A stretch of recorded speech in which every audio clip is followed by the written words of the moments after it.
Ladies and gentlemen, welcome back to the channel. Thank you so much for clicking on this video. If you can solve this puzzle, you are at least a 1500 plus rated player. We are continuing in our series. This is puzzle number 4. Now, before I tell you what the goal is, I wanted to mention that I have seen a lot of excellent, fantastic comments on this channel about how players talking about them wanting to improve their calculation skills, their tactics, and it's a great point.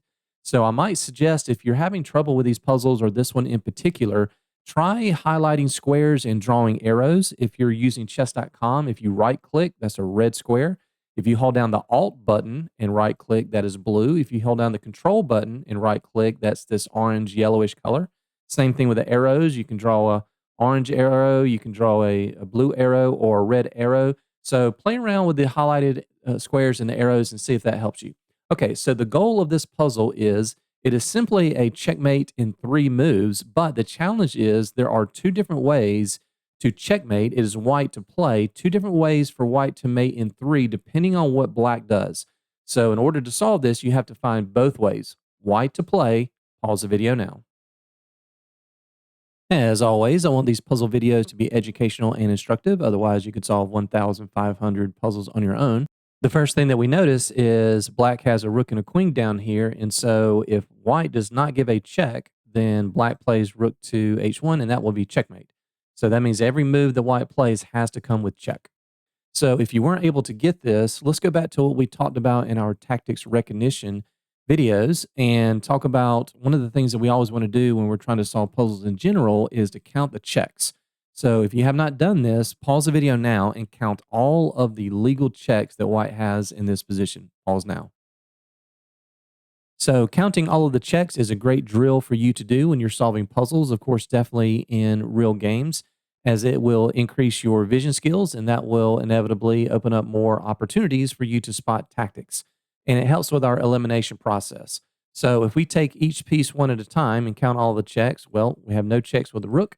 We have no checks with the pawns. The only way for us to check with our king is to create a new game not called chess. So that leaves the knight and the queen.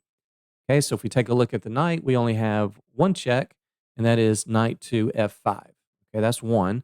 So now if we look at the queen, how many legal checks do we have? So using my silly little analogy from the last video, if we consider our opponent's king as the sun kind of radiating outwards with straight lines, horizontal, vertical, and diagonal lines, how many different ways can our queen get to one of those straight lines that results in a check? Well, if we look at the top vertical line, she can get to the h7 square. That's a check. The next upper diagonal, she can get to both of those squares. Those are checks. The left horizontal line, she can get to g6. That results in a check. And none of the other bottom lines or the f6 square result in checks, or she can't get there. So that's a total of 4 for the queen and a total of 5 with the knight.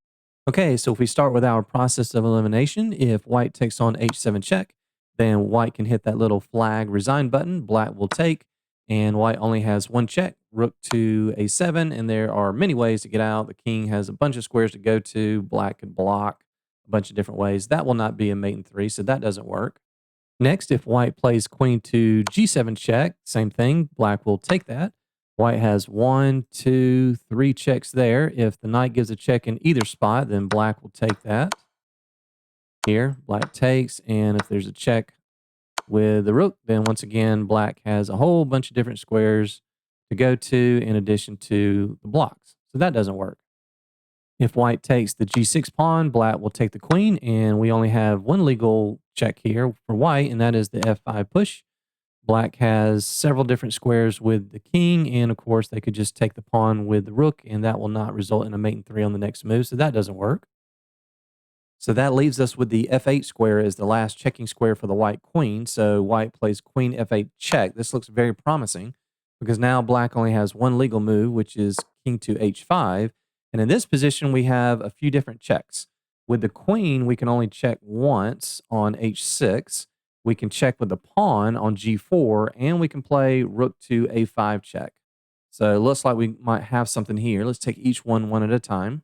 Let's go ahead and rule out the queen check, queen h6 check, king takes, and white has 2 checks. If the knight goes to f5, then the pawn takes that. If the knight goes to f7, king to g7, and white has no more checking moves. So black will mate on the next one. So that doesn't work. So next, let's take a look at rook a5, which is a very interesting move because the computer says this is a brilliancy for white. It doesn't lead to a mate in three, but the idea is that the queen can actually take this, but it's a deflection tactic. So if black takes the rook, then now the white queen can take the knight on f6. And this is actually a forced mate, but it's like a forced mate in 16 or something like that. The danger for black here is that white is actually threatening a forced mate with g4. So if they just play something random, then white plays g4 check, king to h6, and then queen f8 is actually mate. So in this position here, black actually has to play the move rook to f2 to pin this pawn so that white can't play g4. And then the knight comes into e4, attacks the rook. It's just very, very good for white, but of course it's not a mate in three. Also, if you saw this line, rook a5 check, queen takes, and then the immediate g4, king to h4, and then queen to h6, this is not a mate in three because black can block that with a knight. But even strangely enough, before that, after you play g4 in this spot, black can actually sack the knight. And this is actually a draw. Okay, going all the way back to the start, after queen f8 check, king to h5, we looked at the queen check, we just looked at the rook check, and that leaves us with the third check, which is g4. But the problem with this is, again, black can just sacrifice the knight. And this actually comes with check. So white has to move the king or take. If white takes that, then the king can take. And obviously, this is not going to result in a mate in three. So we have eliminated all four checks with the queen. No, no, no. And we just took a look at all the scenarios with queen f8. None of those work. So lo and behold, it will be knight to f5 check as the first correct move. And we got some brilliancies coming up. Knight f5 is recognized by the computer as a brilliancy. Black has two legal moves. So if they first take with the g pawn, then white has 1, 2, 3, 4, 5, 6 different checking moves. The correct one will be to take the knight, check, king h5, and then we have mate on g5.